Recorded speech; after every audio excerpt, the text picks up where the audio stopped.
Okay, greetings, brothers and sisters. So this video I already posted. I'm going to repost it again, which sucks because it's going to lose all kinds of views. Um, but when Premiere Pro rendered it, somehow it rendered it short. It was only 8 minutes and 59 seconds long, and I didn't catch it. Usually I do. Once in a while that happens. I'm not sure why. Probably because I hit a button I wasn't supposed to or something, but it happens like maybe once or twice a year. Usually I catch it, but I didn't. So here is the whole video. I uploaded a 9-minute version of this, but here's the whole one here. So because I'm uploading this so late, I'm just going to skip a day. I'm not going to upload anything tomorrow on Saturday. I have a video already done. I'll probably just take a day off because I've been kind of tired and I just need maybe... my wife and I have some things to do on Saturday. But anyways, here's the complete video here. Okay, greetings, brothers and sisters. Today's Thursday, August 7th. So I want to talk about some various things today. But my health thing with the tooth, I just finished my round of antibiotics. Oftentimes antibiotics have made me nauseous in the past. And my mom was really allergic to them. So I'm sensitive to them. I don't, have stomach issues afterwards usually. But sometimes I would throw them up, and then that sucks because you got to take another one. I think I took them on an empty stomach when I was younger. I haven't taken antibiotics in like 7 years, which I said before. So, but I've been feeling wiped out lately. We had a spiritual gathering. Sometimes after that, you can just not be. You can feel like you're being in a daze and not really. It takes a lot to get out to the material world, and I don't know if that was a factor. I don't know if the infection was a factor, but my wife has also been feeling, tired, like in a way that's, for me, it's like my energy level is good till about, I wake up around 7 or 8 every day, and then I, start working on videos, and then I just crash. It's not like I need a nap. My energy level's been tanking, and I've been a little bit out of it, and I've been sleeping well, so I don't know what the thing is. But that's caused me, in terms of the Pockets of Future community, like just for now, the energy's gone out of it because of, it's hard for me to, for those people who are just a few people are interested in that, it'll come back around when it, but I'm having trouble. There wasn't as much interest in it as I thought, which is one thing, and then whatever. It's just something I can't deal with right now because I'm just kind of tired all the time, and just getting through the day is whatever. I'm applying some stuff to the area, and I'll talk about that more if it works. But it seems to be working. They have we have a tooth infection. For one, I don't have a dead tooth, so it's a little bit different for me. But the tooth still has nerve and it still has feeling in it. But when you have a tooth infection, they say it's trouble getting the antibiotics inside to the area to get rid of the infection. And I think I've done that, and we'll see if time goes on after the antibiotics. So I'm not taking them anymore, so whatever. So yeah, I've been kind of low energy, and I don't know if other people experience it, if it's more of a collective thing. So I'm just throwing it out there, like I have reasons for it. But my wife, she's also been tired, so we're just, I was wondering how many people are maybe feeling that way. Also, I watched this movie, Happy Gilmore 2. Now, Happy Gilmore 1 was not some thematic masterpiece, right? But, it was, it was, at least he was trying. Like, the jokes and it's like they had no script. Like Adam Stanley, he's running out his whole family, his 3 daughters, and his wife are in the movie. There's a guy on my flag football team in college who went to Hollywood, and he met Adam Sandler, and he was in a bunch of Adam Sandler movies. And so, like, Adam Sandler puts his friends in his movies, which I guess is kind of a good thing, but, the movies suck. Like, his movies are horrible. And he wasn't even trying. Like, the guy was just giving up. His jokes were horrible. They were like ridiculous things, like Three Stooges level stuff. And, he's getting a shit ton of money to pay his untalented family and friends to. And then there's so many cameos of famous people and athletes and, not funny stuff. Like there's just these scenes are horrific. I was, showing my wife some of it. And it was like we couldn't believe how bad it was.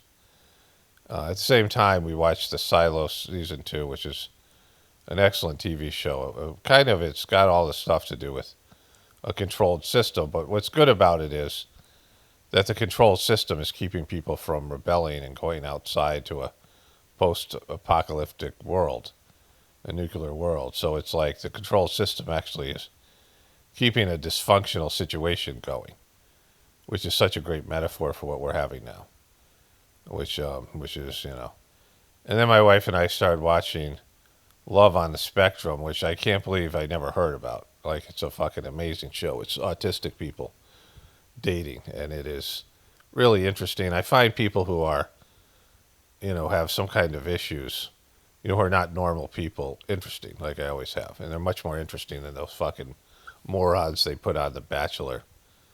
Those kind of shows. Like, we can't watch those shows.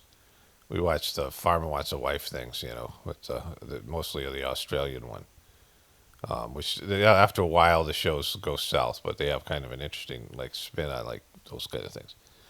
But they're not like great watching. They're like my wife and I talk and joke and make fun of the thing. But that's the only way to watch those reality TV shows. But Love on the Spectrum is an amazing show, and I'm highly introverted. I'm not autistic. My ex kind of accused me of that, but like I mean, she was having these psychological breakdowns. Like we'd have an argument, and she would I'd have to hide the knives, and she would pretend to be suicidal or whatever it was. I mean, just horrific things, right? Just And I'm like, are you seriously trying to say that I'm the problem?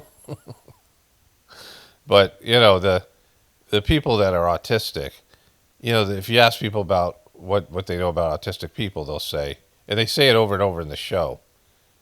They say, well, they don't have the ability to read social cues, and I'm like, that's about 0.0001% of the difference between autistic people and other people, and they're so much different from each other. But the dating show is like just amazing.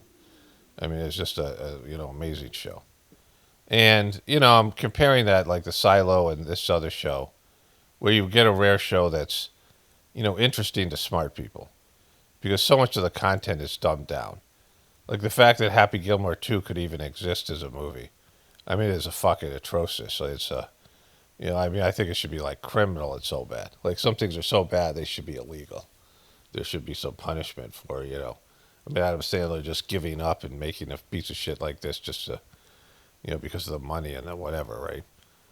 And, the stuff for dumb people is just excessive. There's just so much content for dumb people. And for not only dumb people, but to make people dumber. The ESPN just signed a big thing with WWE. You're trying to make a case that sports aren't fucking rigged.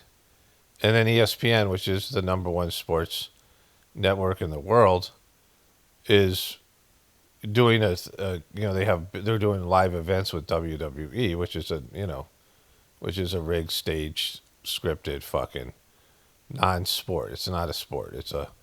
It's purely entertainment. And so, and it's so stupid. And Trump, is I mean, it's amazing that WWE still exists, but of course it does, because it's idiocracy. We've entered into the time of idiocracy, and the stuff that they're pushing is dumber and dumber. And so let's start here with Trump, because this is case in point here. I want to show you a few things. Mr. President, Prime Minister Netanyahu said there's no starvation in Gaza. Do you agree with that assessment? I don't know. I mean, based on television, I would say not particularly, because those children look very hungry, but we're giving a lot of... Let's listen to that part again. On television, I would say not particularly, because those children look very hungry, but... He's just so fucking stupid. Those children look very hungry. you have these emaciated. I'm not laughing because these are hard images, right? It's hard to see a kid starving. You know, they have banked a lot of money, some of these bogus charities, by showing emaciated kids starving to death. Because kids starving to death, which is totally, it seems kind of unnecessary with all the food waste. And I mean, when you look at you go outside of a supermarket or a restaurant or, you know, you go through people's garbage, the amount of food that we throw out in America. And then to see these kids starving in some other country, it's just, you know, I mean, just it's hard to look at, right? And these kids are starving, and it's just not the starvation, it's all of it. And it's 100% Israel's fault. It has nothing to do with the Palestinian people, other than some scars, which I talk about, you know, past impressions, spiritual things that you have to go through, you know, that everything's part of a plan. But, you know, that aspect of it, other than that, like it's just, you know, it's 100% in Israel. And those kids look pretty hungry over there, right? You know, just, I mean, it's... Based on television, I would say not particularly, because those children look very hungry, but we're giving a lot of money and a lot of food, and other nations are now stepping up. Mr. President, do you think Israel has done all it can do to avoid civilian casualties in Gaza? Well, I think nobody's done anything great over there. The whole place is a mess. It'll get straightened out, but it's a mess. They have to get food and safety right now. And ultimately, look, Hamas did a horrible thing, and they paid... Oh, yeah, okay, it's a mess. I mean, just there's no excuse for what he's saying, but it's just brutal. It shows you he's Israel's puppet.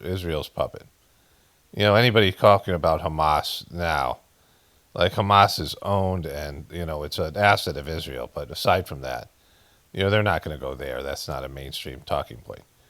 Nobody's going to say that but other than people like me. Hamas is an Israeli asset. It's the only thing that makes logical sense, right? Like, they wouldn't do everything they do helps Israel achieve their goals. Whenever you're looking at something, you got to look at the two sides. So, how does Hamas help the Palestinian people? For what they did on October 7th led to everything that's happening now, right? So, and everything that they're supposedly doing now is allowing Israel to continue what they're doing with, you know, what Hamas is doing with the hostages.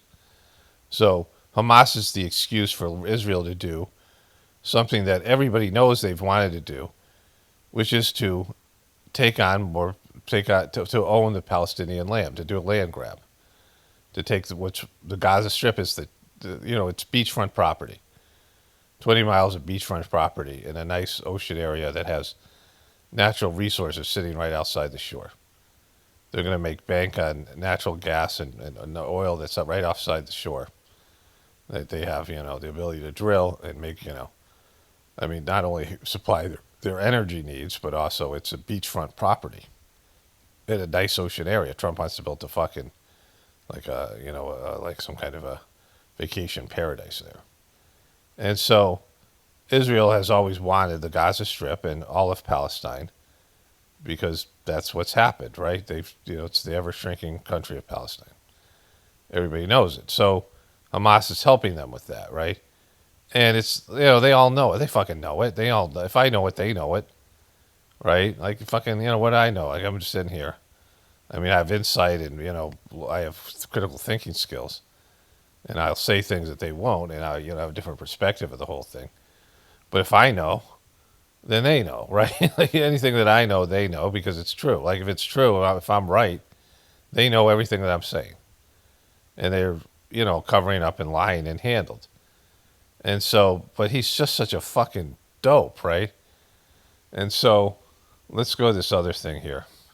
So I looked at, you know, my phone this morning, and I get recommended things from Twitter, and they think I'm a right-wing person because I've clicked on a few things.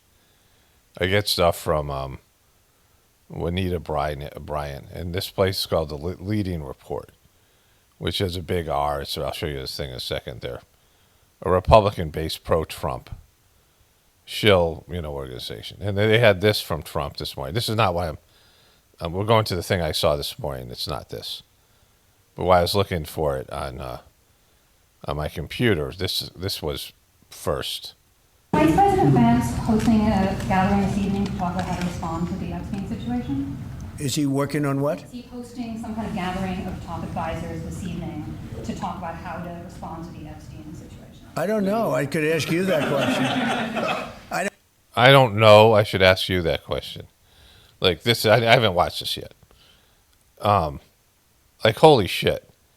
Now, when would a president be able to get away with saying to the reporters about something that's key to a scandal he's involved in, that his team is meeting because they want to do damage control to his base that has been with him through thick and thin, even the fucking disastrous January 6th where he turned on his own people that he set up, that whole thing that happened, that he fucking walked into that trap and set up his own, his diehard supporters and then fucking disavowed them.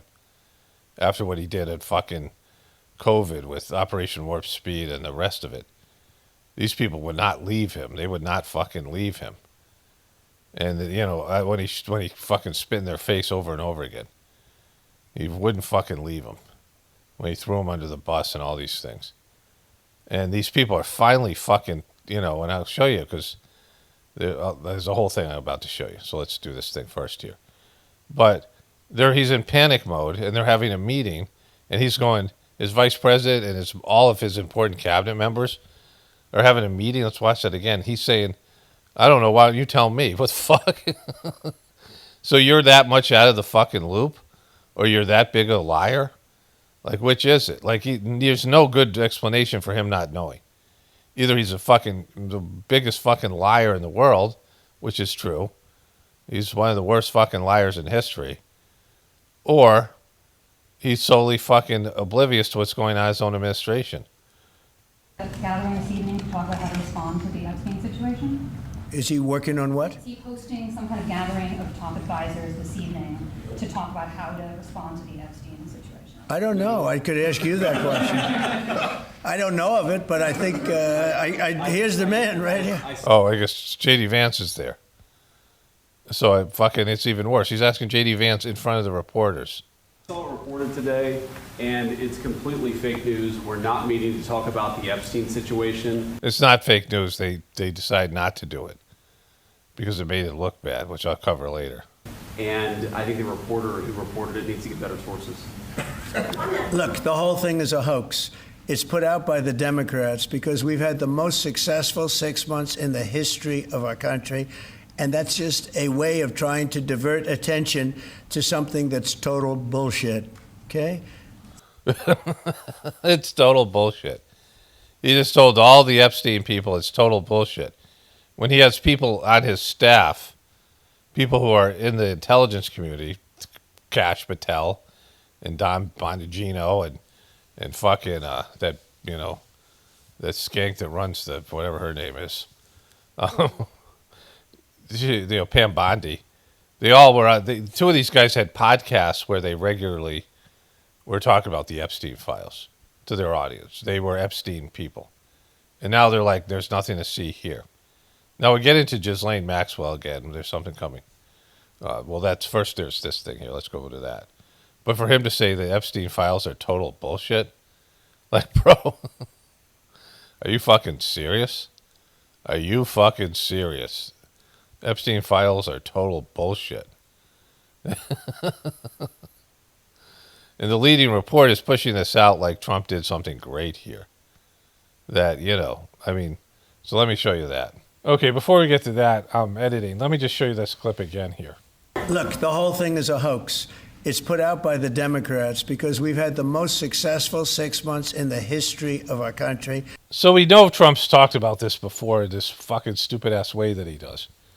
That he's now saying the hoax is being put out by the Democrats because they've had the most successful 6 months.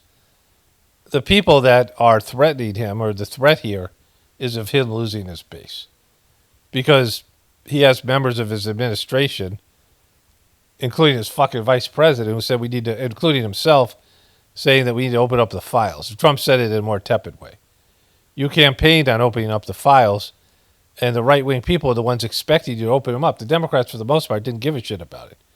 which we know, like, it's silly to lie at people. It's just total gaslighting. Like, people are not that fucking stupid. They're stupid, but not that fucking stupid. Or some are.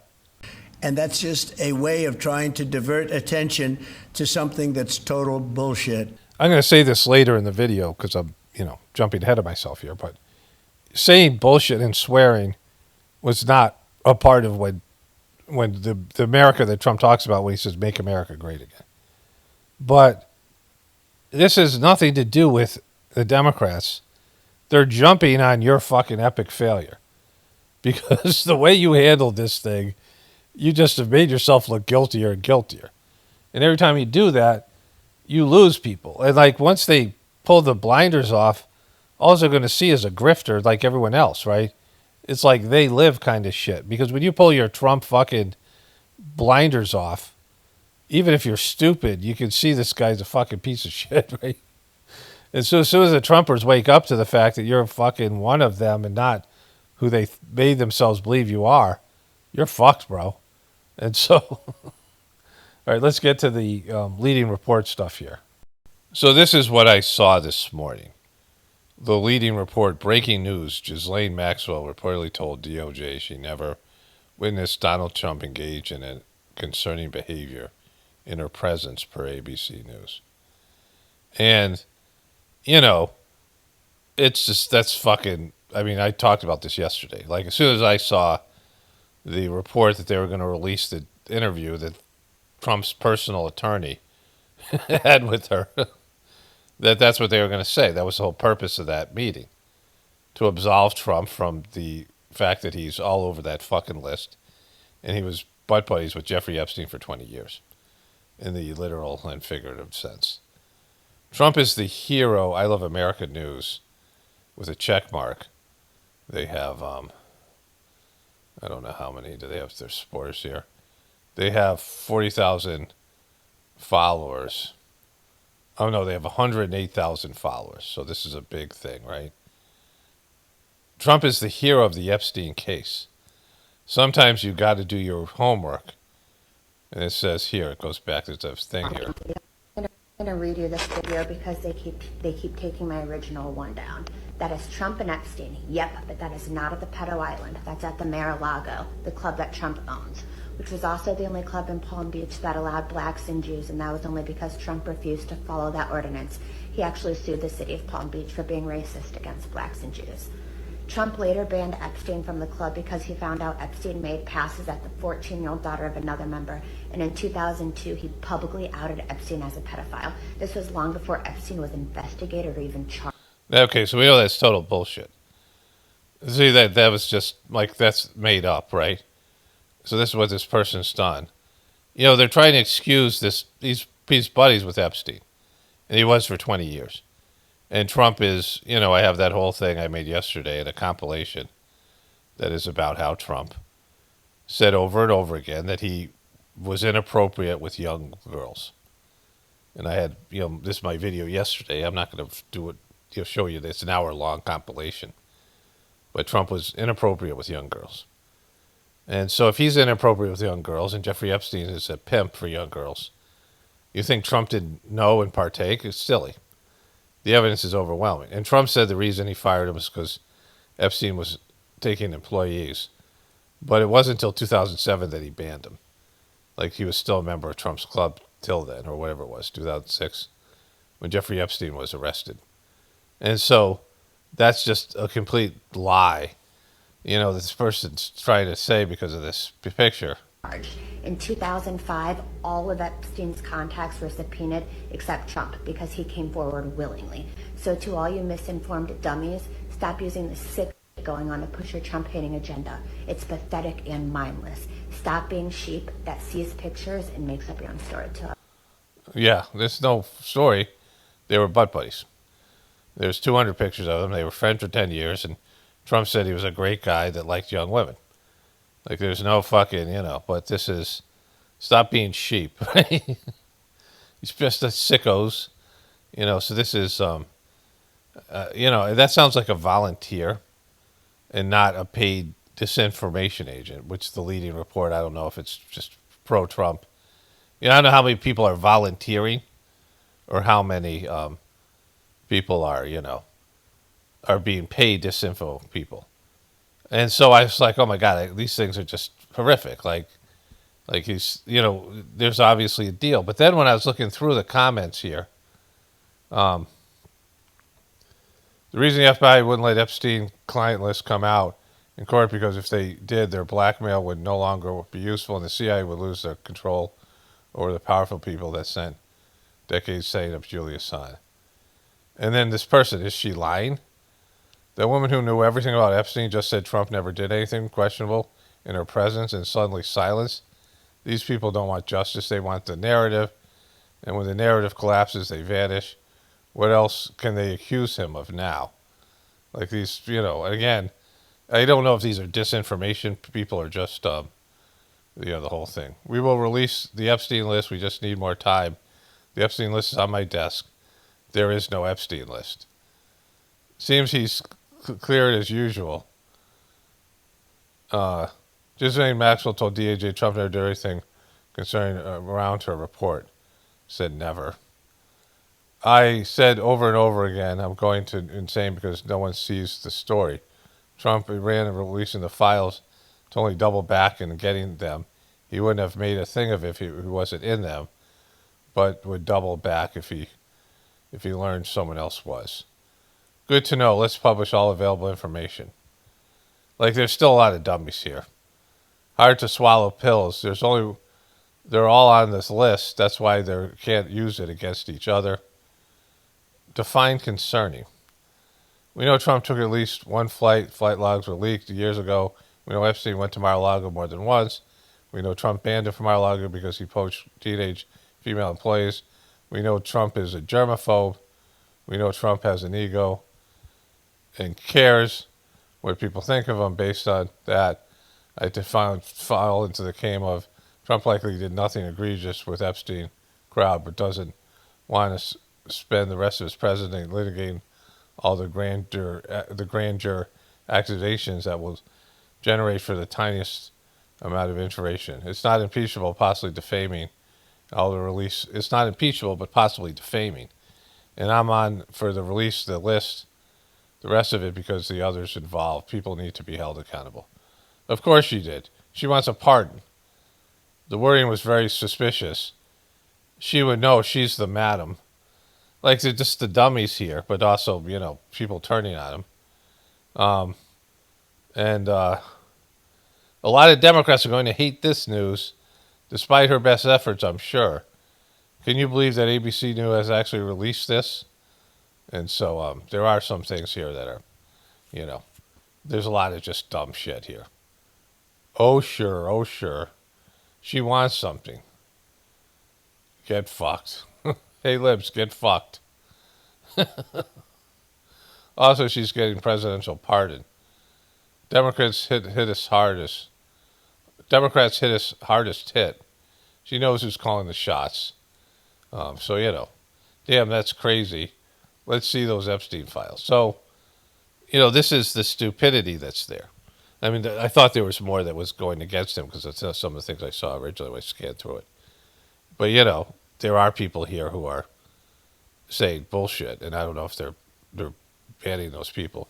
She's going to walk, pardon incoming. So, and this guy's got a check mark. It's just the fucking stupidity, right? Okay, so when the prisoner who is being asked to cooperate with the Justice Department is moved to a lower security prison, that means that she's given something that they want, right? So Texas Federal Prison, Camp Bryan, where Ghislaine Maxwell was moved, steps up security. They call it Camp Bryan. Whenever they call a prison a camp, and she was already in a minimum security prison. She was already in a federal prison. She's a rich person, and Trump wished her well. And she was already in a situation that was not as good as Jeffrey Epstein's, but she's done horrific things, and she got a 20-year sentence. Ghislaine Maxwell isn't the only infamous celebrity at a prison camp in Bryan, Texas. Ghislaine Maxwell transferred to Cushy prison camp is a travesty of justice. Ex-BOP officials. Bureau of Prison moves Ghislaine Maxson to prison camp in Texas. Now, not only does she have a much more cushy type of situation and could be, not that she's going to escape, but she could more easily escape. She's a pedophile, right? She also now is more at risk of being killed because it's a lower security prison. Like people could more easily kill her. And so it's something they wouldn't do, right? She's a high-profile person. Ghislaine is quietly moved to cushy new Club Fed prison as she pushes it to tell all on Epstein and his associates. So they've given her something, right? They've rewarded her for something. So these two things happen at the same time, which of course it fucking was. It's not like it just was going to happen. That she said Trump had nothing to do with it, or she didn't implicate Trump at all, and she's moved to a cushy prison. So Trump doesn't do anything for nothing, right? There's quid pro quo here. Quid pro quo. And so it's fucking silly, right? She's being moved to a fucking place with the name Camp in front of it that people are calling Camp Bryan. And so, it's just fucking silly.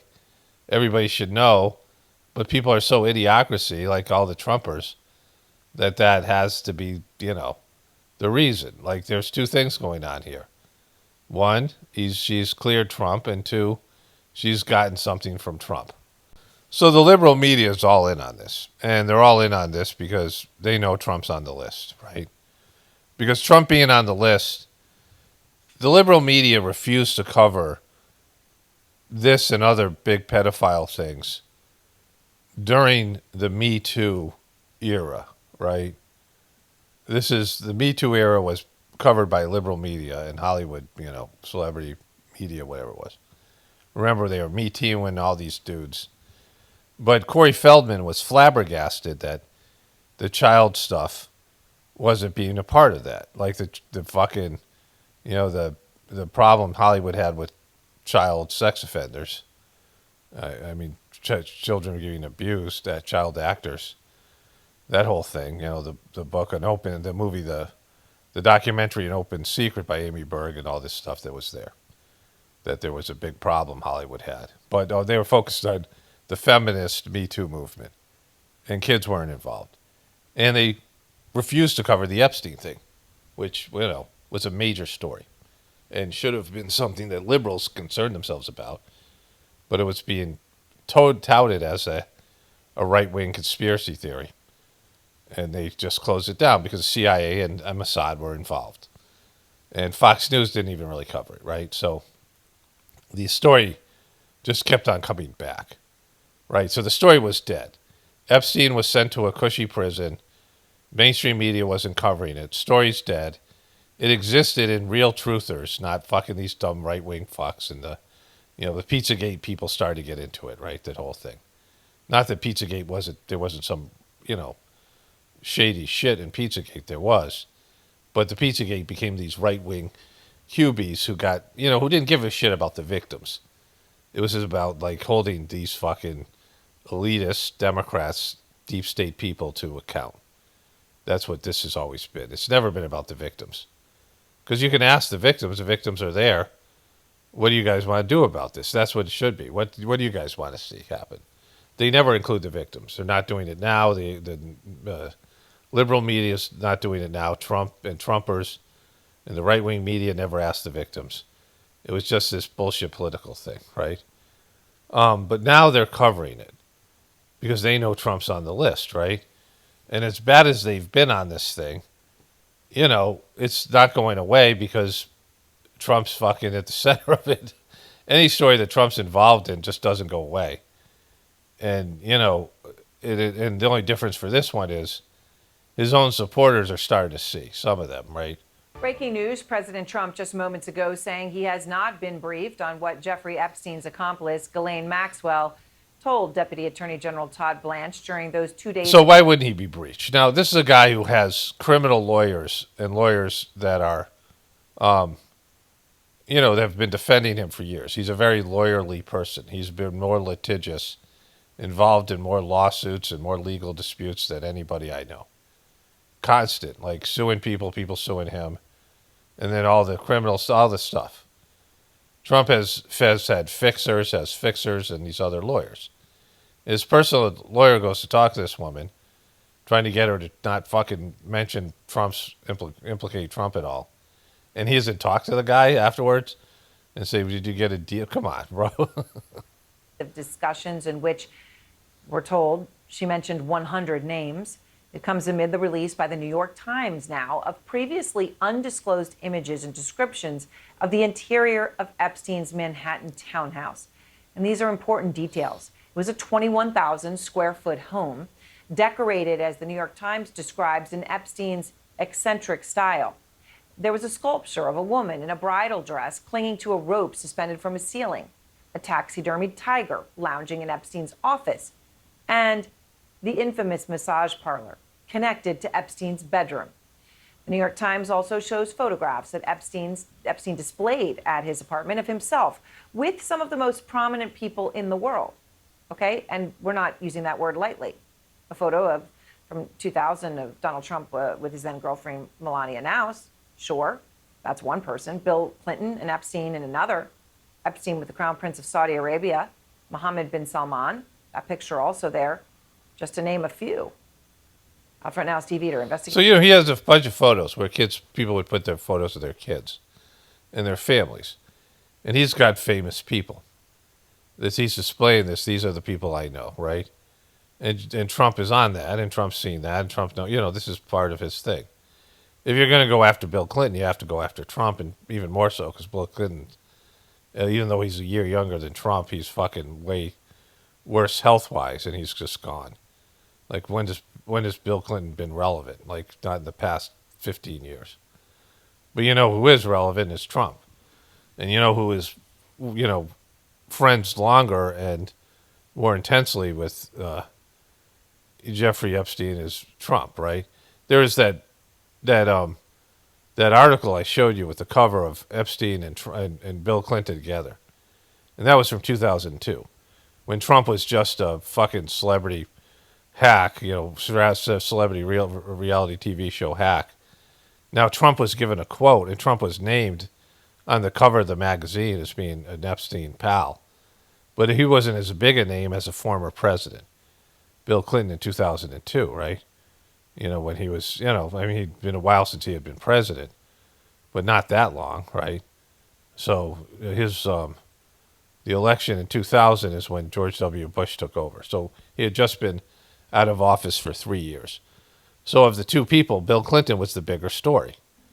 Epstein, this was a pro-Epstein article, right? But this was, Bill Clinton was a bigger name than Trump, but not now. And Trump is a much bigger name historically than Bill Clinton. Like, people remember Donald Trump more than they'll remember Bill Clinton. And so, reporter for the New York Times who obtained these photographs. And Steve, it's incredible reporting. I mean, the famous people that Epstein had on display came from vastly different worlds, right? There was now you guys care about this, right? Politics, entertainment, tech.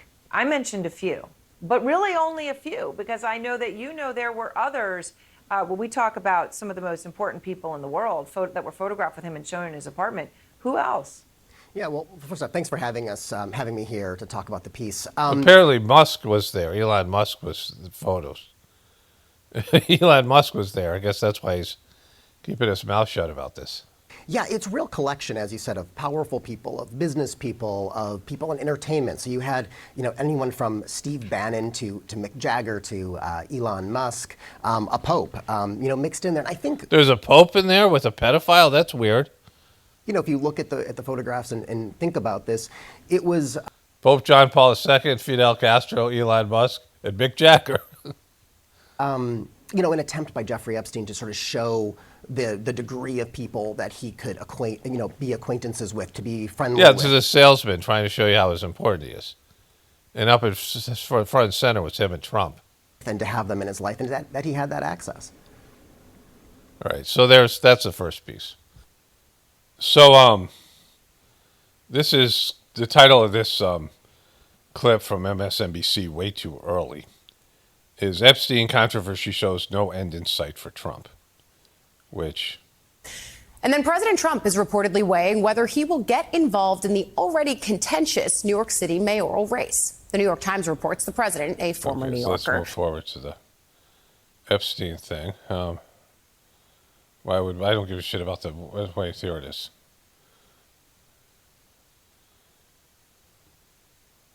Information out. They've been pushing this. So now all of a sudden, ever since Elon said that he was in the files, it has, they've walked that back. Right. But the people want it. This goes back to the origin of Donald Trump. And I think if they think that they Okay, so we don't need to watch this. What I wanted to mention yesterday, I forgot when I was talking about this Ghislaine, drop of information, her saying Trump wasn't involved.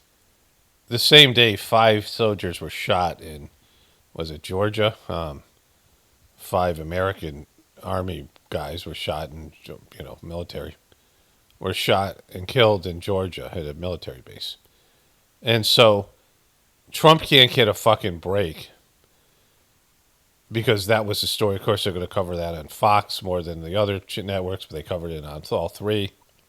So this bombshell report that was coming out on a Wednesday, the middle of the news cycle, that Ghislaine Maxwell had cleared Trump, which, of course, silly. I mean, anybody with half a brain knows that if you want to ingratiate yourself into Trump, you have to talk about him positively. Like, Trump doesn't want anybody that threatens him or critics. And so the only way that Ghislaine Maxwell, and Trump is the only person that can really pardon her. And, of course, he's going to get pressure from Israel, Mossad, maybe intelligence community. I mean, who knows who else. So if Trump ends up pardoning her, which is unthinkable, but if she gets a pardon, I mean, she's already got a reduced situation where she's in a Camp Bryan, right, where all the celebrity people go. She's already in a better situation, and they're, if they pardon her, oh my God, right, that would be incredible. But the way that she would have to work this thing is to, we know how Trump works. We know what Trump wants. And he wants her to clear his name, and she's done that already. But unfortunately for him, it came on the day of a big news event that involved military personnel being killed. And Fox News and the right wing is going to run with that. So it shit on that big headline, right? And then there was this. Top Trump officials were set to attend a dinner at the vice president's residence at the Naval Observatory this evening. On the menu, a strategy discussion on how to handle fallout from the administration's own handling of the Epstein files. Now, after intense coverage, officials tell CNN that the dinner is now in flux. In fact, some people in the Trump administration say this dinner was never actually going to happen. Now, we stand by the story here at CNN. Either way, we don't know whether it's ultimately going to be called off or moved to another location. They stand by the story at CNN. Rescheduled. In any case, as we noted, Vance's office denied such a meeting was taking place. The expected attendees, we've been reporting here at CNN, Vice President J.D. Vance, White House Chief of Staff Susan What's wrong with his fucking eyes? Wiles, Attorney General Pam Bondi, FBI Director Kash Patel, and Deputy Attorney General Todd Blanche. Okay, so these are, this is Trump's personal lawyer. And we know these 2 dopes used to be, and him, were all vocal about Epstein files being released, and now they have to reverse that. And then Trump's chief of staff. And so this was about damage control. And they can do no damage control because they have to release everything. And if they did the one thing to if they gave the Trumpers, the Epstein Trumpers, what they wanted, it would implicate Trump and it'd be over. And now he's fucked, right? Going back to that, let's watch a little bit more of this. We'll come back to that other thing. Recently conducted a 2-day interview with Epstein accomplice and convicted sex trafficker Ghislaine Maxwell. Those interviews would be a major talking point as the administration weighs whether to release an audio recording and transcript of Blanche's meetings with Ghislaine Maxwell. A senior Trump official tells CNN that there are more than 10 hours of audio. 3 sources tell us there have also been discussions around Todd Blanche possibly holding a news conference or doing a high-profile interview about this topic perhaps with podcaster Joe Rogan, who has been highly critical of the administration's handling of the Epstein case. A reminder that not all of these Trump officials have seen eye to eye on every one of these agenda items. Let's just say if the dinner happens, hopefully Susie Wiles would be a buffer sitting between Pam Bondi and Kash Patel. One official tells CNN that some in the White House worry that making the Maxwell interview details public would just further revive the Epstein controversy. So you get the idea here.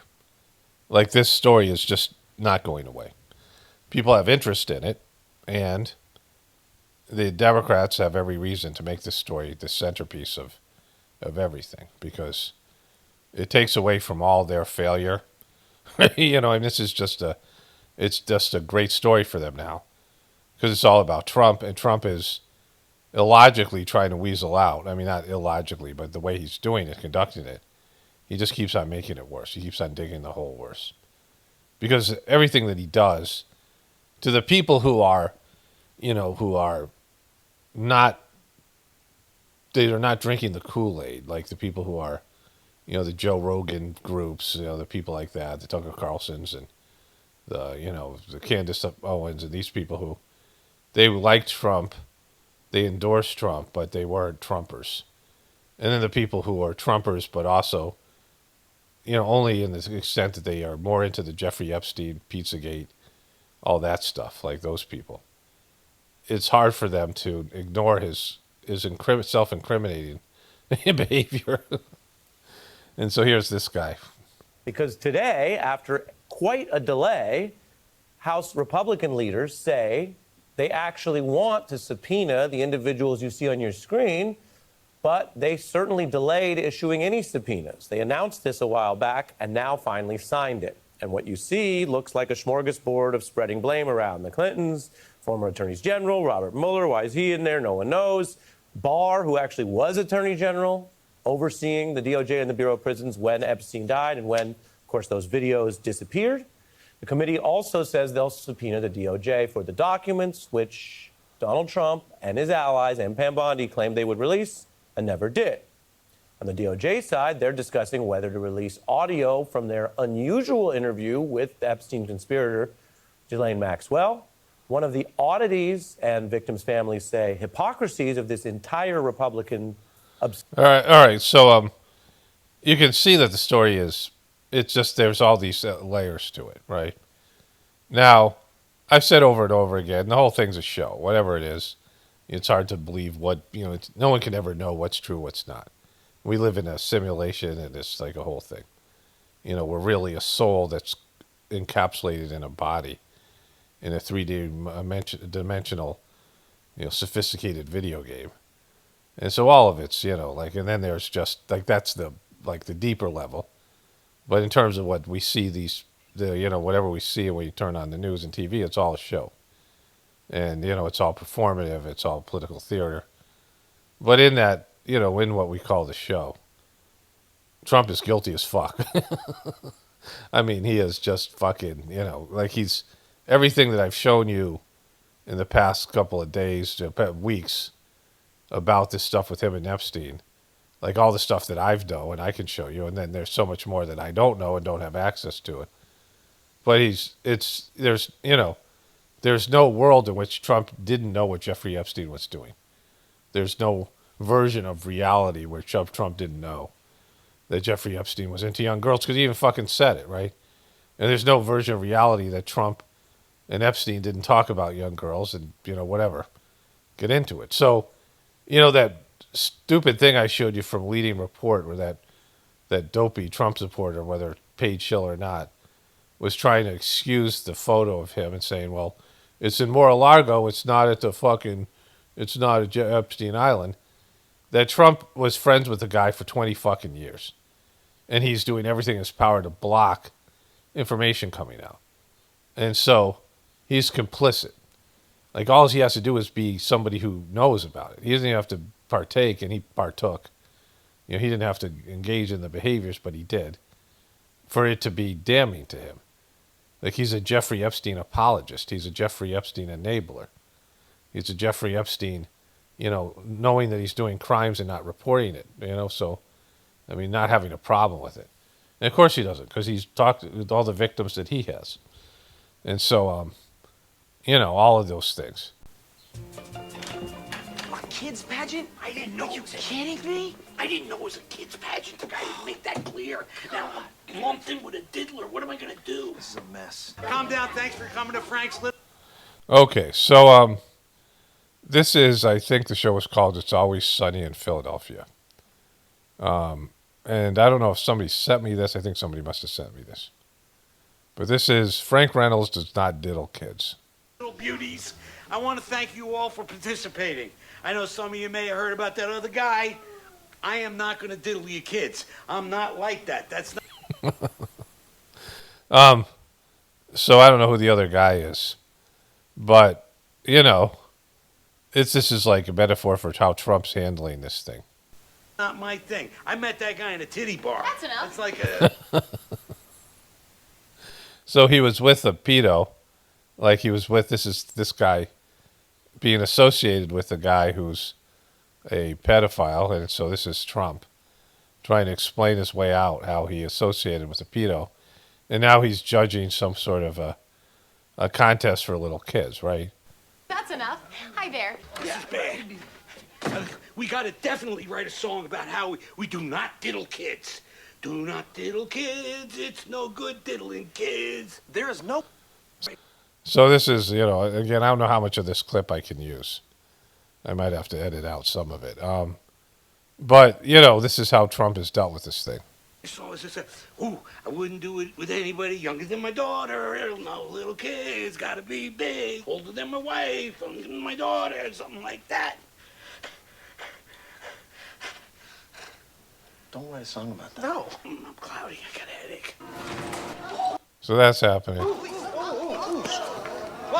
Oh, that's it. I'm done. I'm going away. Get your hands off me, pigs! Why are you taking Walter? Man's a diddler. Sick son of a bitch goes around all these kids pageants, pretends he's an inspector. I don't know when this clip was from. I think that show was canceled probably 10 years ago. But I don't think they were intending Trump to be the target. But Trump was inspecting, right, his pageants. I mean, it's just uncanny, the stuff that was shown there. I'm just glad we finally got him off the street. You got your man. So, there's another unrelated diddler in the mix? Well, I mean, these things are just magnets for those people. It's like throwing a picnic at the beach and getting pissed when the seagulls show up. Yeah, you have to expect it. Yeah, totally. I tell you, children's beauty pageants are an American tradition, but not a proud one. All right, so that's, everything you need to know about Trump and the whole thing. So it was from 2011, before Jeffrey Epstein was a real story, a household name. And Trump was 4 years away from running president.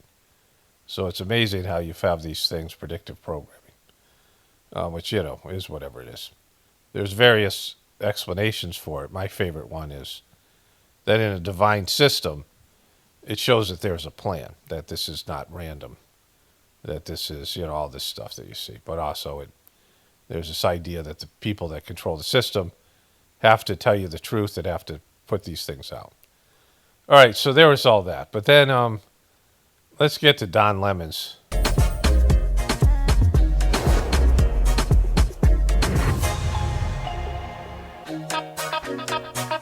I want to talk to you about something very personal as it relates to this whole Epstein incident that has been recently... Personal? Where are we going with this, Don?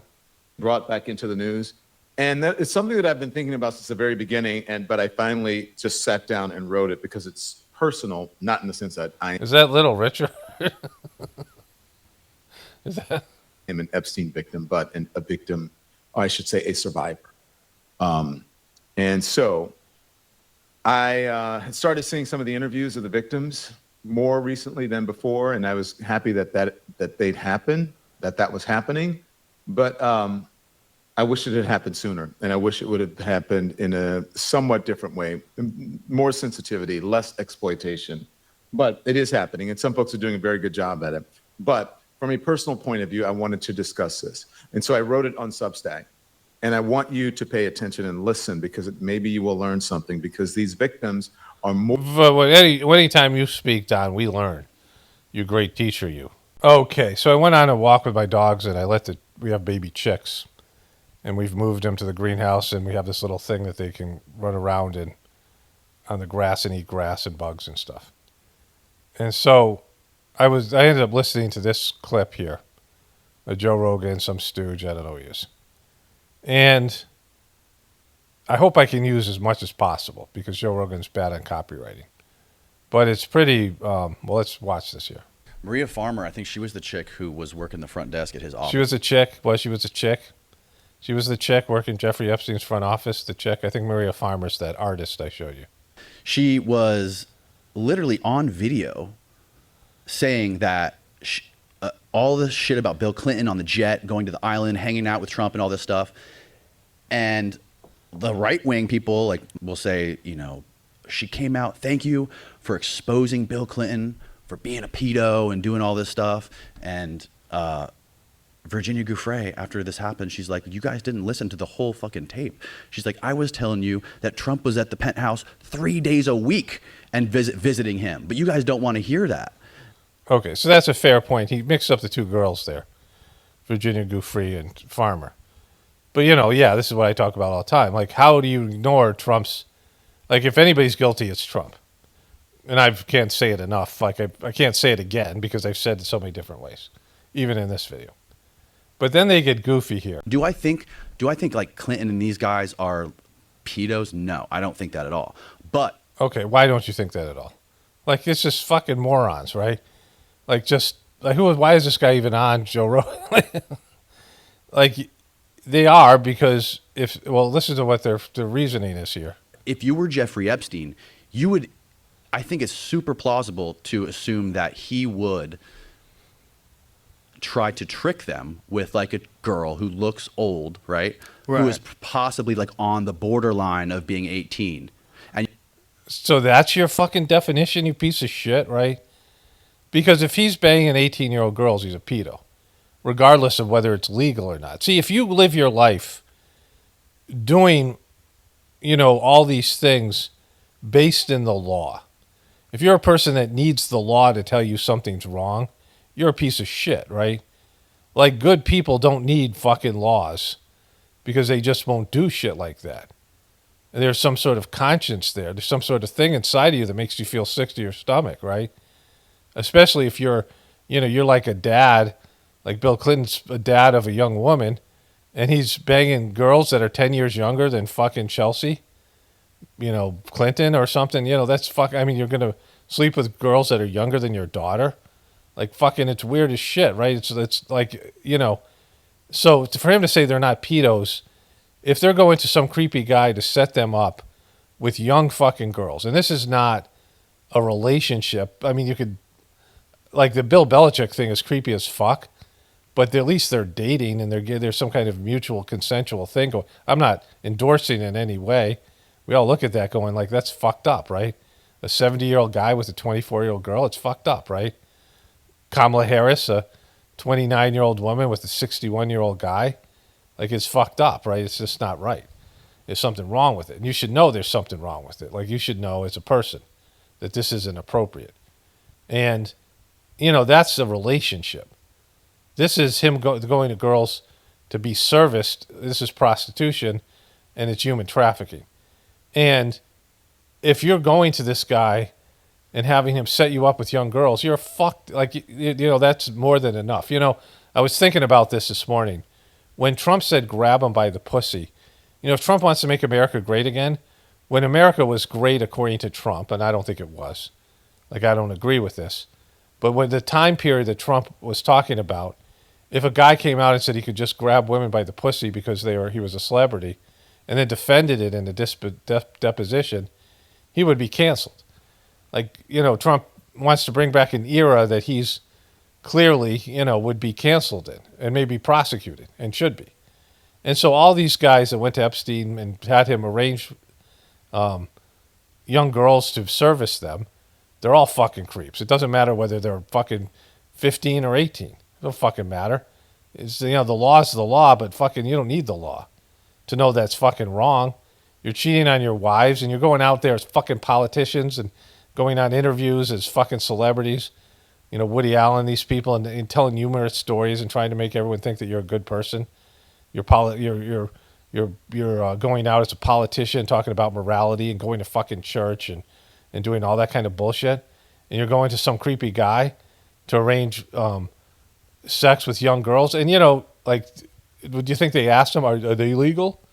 Like, if you have to say, are they legal? You're fucked. You're a fucked up person. Barely legal. What's the difference between a girl who's one day away from her 18th birthday and her 18th birthday? Like, it's just, you know, it's a legal thing, right? And so to say that this is a, you know, like trying to humanize these motherfuckers, like, you know, most people don't do shit like that, right? I mean, I don't know how, you know, it's degraded times, but most men in their late, you know, whatever ages, 40, 50, 60, you know not to do something like that because it's wrong. Like, you shouldn't get aroused by that. Like, it should make you sick in your stomach. Like, it shouldn't, like, fucking turn you on that you're, you know, being serviced by some 15, 16, 17, 18, 20-year-old girl. It's just fucking wrong. Like, there's something just fucking wrong about it.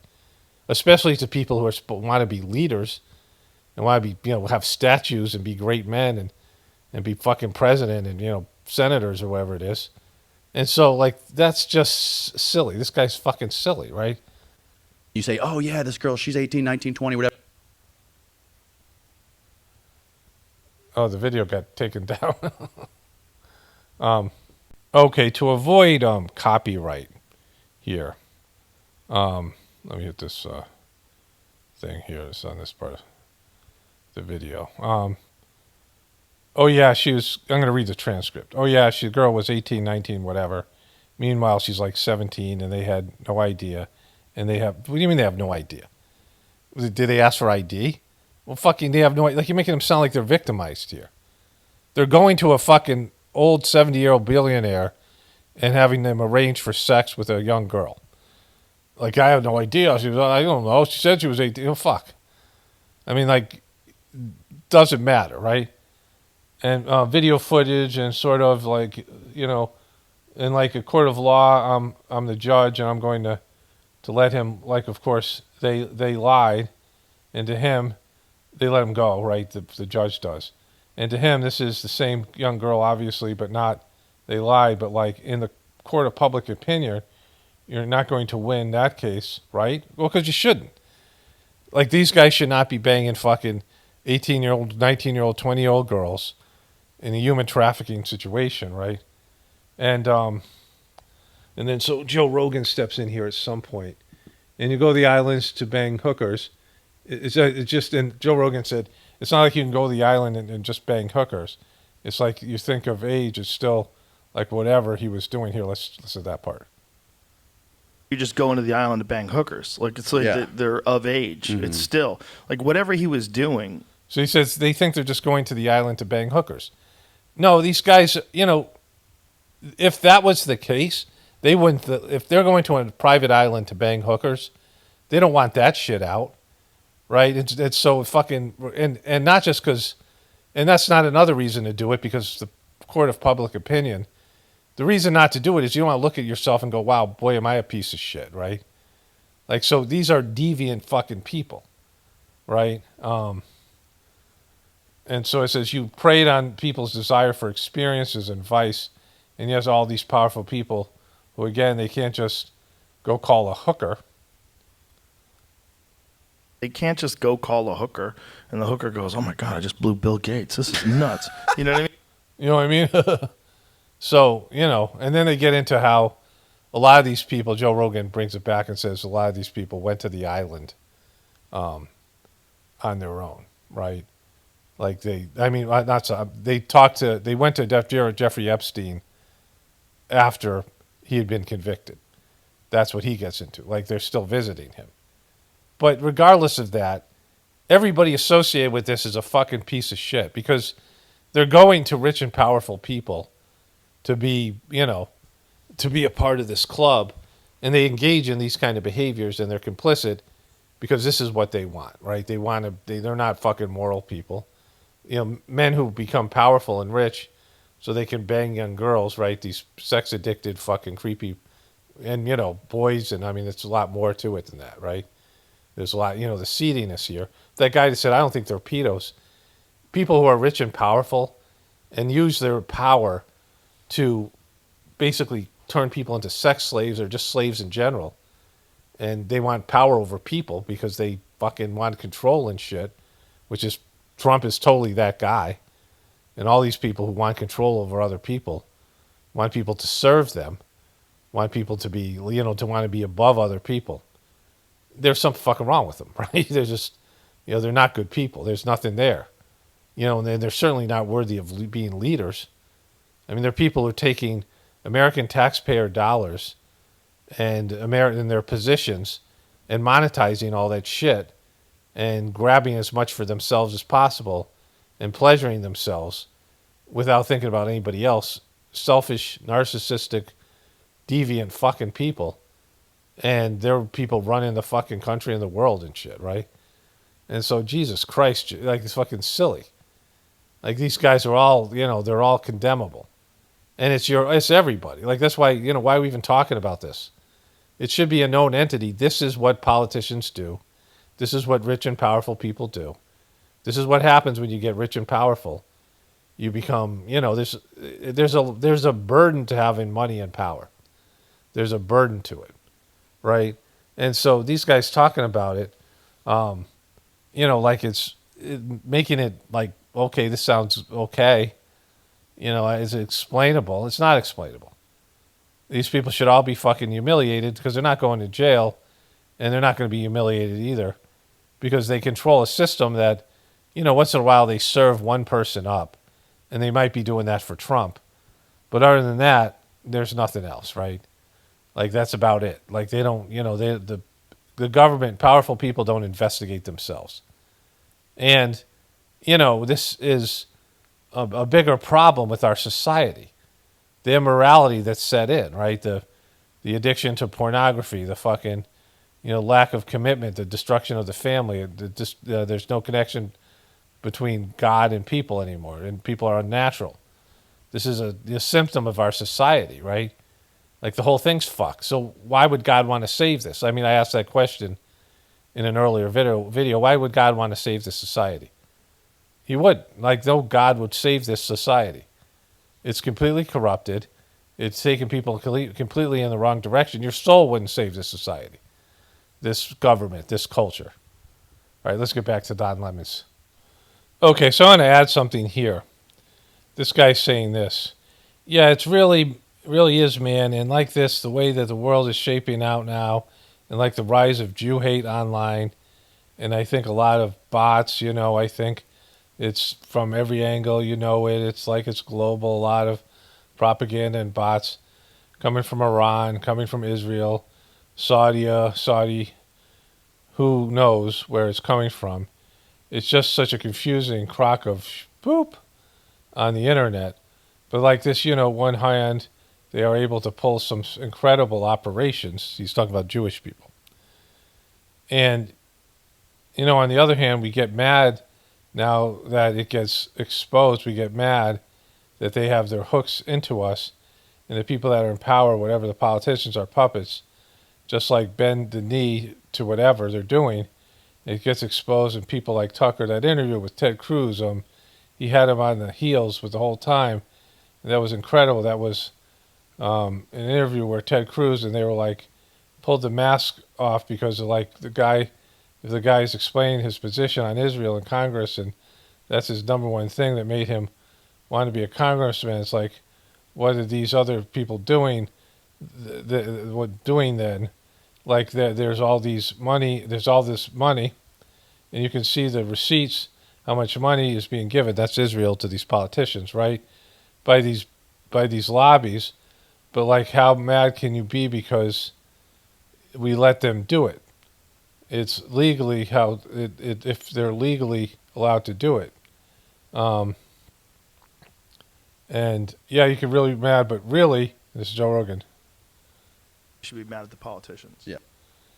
You should be mad at the politicians, right?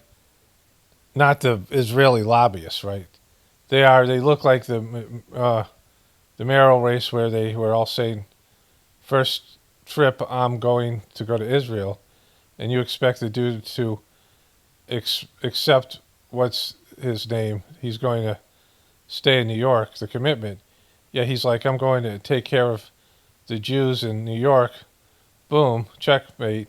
That was it. That literally won it for him because everybody else was like, what are you guys talking about? Like, New York is blank. Take care of the goddamn city. Why, what, and the loyalty and the allegiance to Israel from New York city mayors, the people, that candidate here, let's just listen to.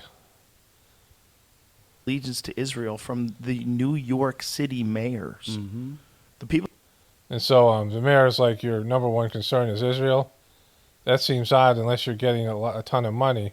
You know, unless you have some video footage. Yeah, like you say they have some video footage from Epstein. But for them to say not to be mad at Israel. So, you know, the Jew hate, I've talked about here consistently. I don't allow it, people in the comments. And from the standpoint of, you have to take, you can't take just the good and complain about the bad, like in any relationship, right? And, you know, there's lots of contributions by Jewish people. It's a small part of the population, but they have contributed a lot of things that you use on a daily basis. A lot of inventions, a lot of, you know, whatever it might be, stand-up comedy. I mean, even Joe Rogan, right? Like the stand-up comedy in Hollywood and all that stuff. I mean, people love it. And a lot of that was created by Jewish people. Like, Jewish people played a hand in a lot of the things that you do on a daily basis and things that you enjoy. And you don't want to give those things up, but you want to slam them and hate on them for the other things, right? But it's all a part of the same thing, right? They're all, you know, you either take it, you're in for a pound, you're in for a penny, you're in for a pound, as I'm saying my brother used to say, right? And so, you know, if you're going to complain, be realistic and give up the things that come from the Jewish culture or Jewish people. If you're going to hate on all the people, because there's things that they've contributed that you enjoy and don't want to give up. And so you're not being honest. But in terms of this hold on the American government, and it's not just Israel, other foreign governments have done this as well, they have bribed politicians and or blackmailed them, and they make them sign this document that says that you unconditionally support Israel, and that what's good for Israel is good for America. And the influence that Israel and Jewish people have over the media and Hollywood, I mean, how many Holocaust movies are there every fucking year, right? You know, just these things that come out that are, you know, that are pro-Israel. And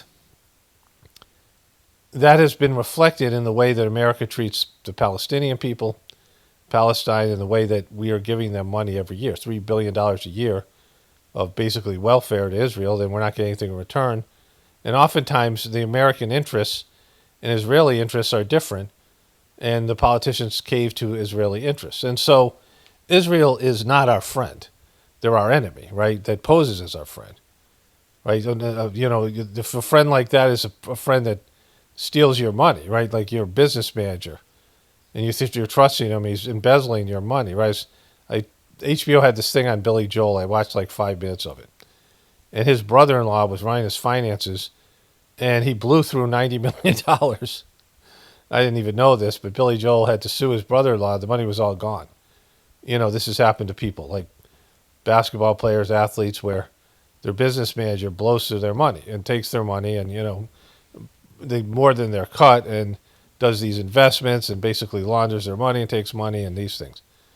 And, you know, does it in some legal way because you don't know what the fuck. They know more about business than you do. But this is, you know, what's happening to America, where we're being run by foreign governments, and particularly one foreign government, and they're not your friend. They're your enemy. They're stealing from you. They're exploiting you. They're lying. They're taking fucking your taxpayer monies, and your, you know, your kids you're serving in wars that are benefiting Israel and these things.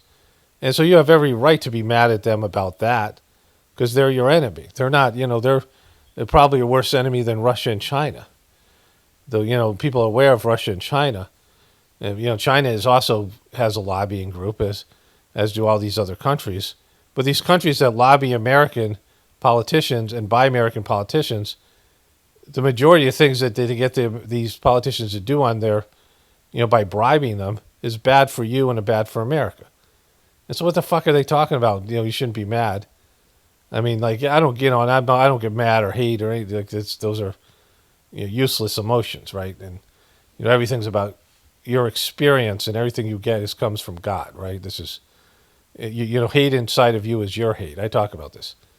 But don't tell people, your audience, who to hate or not to hate, or who to get mad at or not to get mad at, right? You can say, don't hate anybody, don't, whatever. You can give your prescription about it. But to say, oh, you should really just be mad at the politicians. No, Israel is fucking America and using these corrupt politicians to do it. And so, like, that should be, like, known, because they're taking advantage of us. And that kind of logic makes it sound like, well, you're just going to get mad at the politicians, but you got to do something to make Israel stop doing that shit, right? Like, that has to be something where, you send a fucking message as the voters that you're getting this behavior to stop. Because Israel isn't going to stop fucking using America. And now that they're doing it out in the open, people know about it, and they're like, well, we still can't do shit about it, right? We fucking own you, right? Americans don't want to be owned by some foreign country. And so they have every reason to be upset. Like, people who are patriotic and believe in the government, right-wing people, Democrats even, these people that care about the Palestinian, kids and whatever, they're not your friend. The worst enemy is one that's your frenemy, that hates you and wants to take from you and wants to exploit you. Even if they don't hate you, they want to take advantage of you, acting like your friend, right? And so, what the fuck these clowns? More than just Epstein victims, I should say. These subscribe on Substack to Don Lemon. So, Don Lemon promotes his own shit more than anybody I've ever seen. Wears his merch, wears his own merch. Talks about a Lemon Nation. If you're gonna write in Substack, it's the people who want to read news instead of see news in video format. There's people who rather read than watch videos, and that's fine. That's good. That's whatever. But for him to read his own stuff, right? She was more than Epstein's victim. People, these survivors, are more than just Epstein's victims, which is what I write. What was stolen from Virginia Giuffre, I write it through her and from me. So I want to tell you how I started here. Again, you're so compassionate, Don. You're such a great guy. You're so fucking compassionate. So insightful. Told you about that I thought it was important, and I told you how, from the beginning, what I had been thinking. But I want you to know that it's difficult for people to come out and to admit to these things and to relive them. So I know what it feels like to have your innocence stolen when you're of a young age. I know what it's like to have your innocence stolen. Exploited as a young person changes you forever. In the blink of an eye, you go from child to adult, but without that, there's a gradual learning curve that most people get from childhood to adulthood. Survivors or people who have been victims do not get that gradual learning curve, that grace period.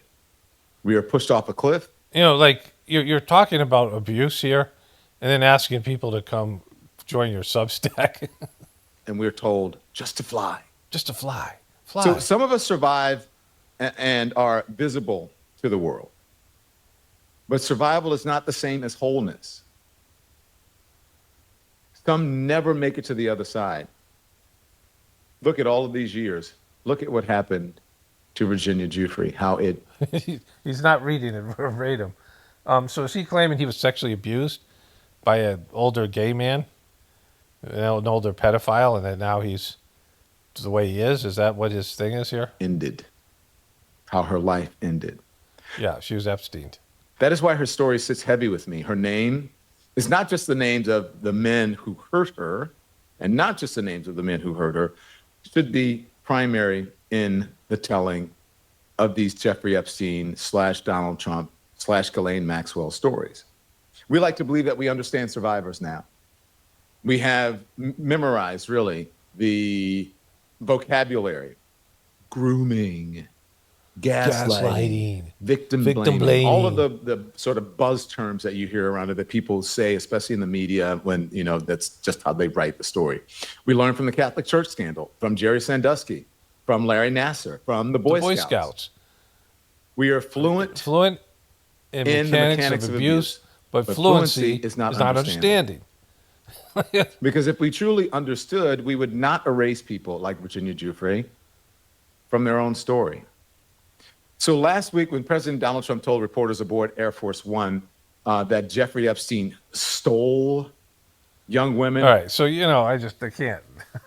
I got another thing from Don Lemons to get to here. But Don Lemons is such a superficial lightweight, right? He's trying to go into depth here. And he's bringing up his own abuse to write this thing and then ask for subscriptions to Substack. But the reality is, these survivors, unless they write a tell-all book and they go on Oprah or something like, you know, whatever Oprah is now, which doesn't exist, these shows anymore. And those books don't exist. But that might have been something that happened in the past. Where being sexually abused, remember Roseanne came out and Tom Arnold came out as being survivors of sexual abuse, and they were, you know, and they were already famous and they had these other things. But it was like a badge of honor. Corey Feldman, he monetized that too, right? I mean, people who monetized their sexual abuse and made themselves into something. But for the most part, the story is about rich and powerful people that exploit young women and, you know, are human trafficking. And people tell that story the way that they want to tell it. The Democrats tell it one way, the Republicans tell it another way, Truth Community tells it another way, because it's, you know, whatever your point of view is and your belief system, you make this about yourself and proving that you're right and that you saw it all along. And, you know, whatever bullshit reasons that you have for, nobody gives a shit about the victims. I've been saying this for a while. Nobody wants to see the victims, you know, the victims are whatever you want the victims to be to justify your condemnation of various people in this process. Like these people who ignored Donald Trump's relationship with Jeffrey Epstein because Bill Clinton was there, you know, these Republicans, because they have a hard-on for Bill Clinton, right? You know, whatever philosophical belief system hard-on for him. And they want to get him, and they like Donald Trump because he's, you know, one of them or whatever. I mean, it's just silly, this whole thing, right? And John Lemons and all the rest of these people, they're all exploiting this story. And the Democrats are in on it because now Donald Trump is looking guilty as fuck. They ignored this for years. What he's talking about, like, he cared about Epstein when this stuff was going on. He didn't care. The Democrats and the liberal media didn't cover this shit. Okay, just briefly here. Bum, bum, bum, bum.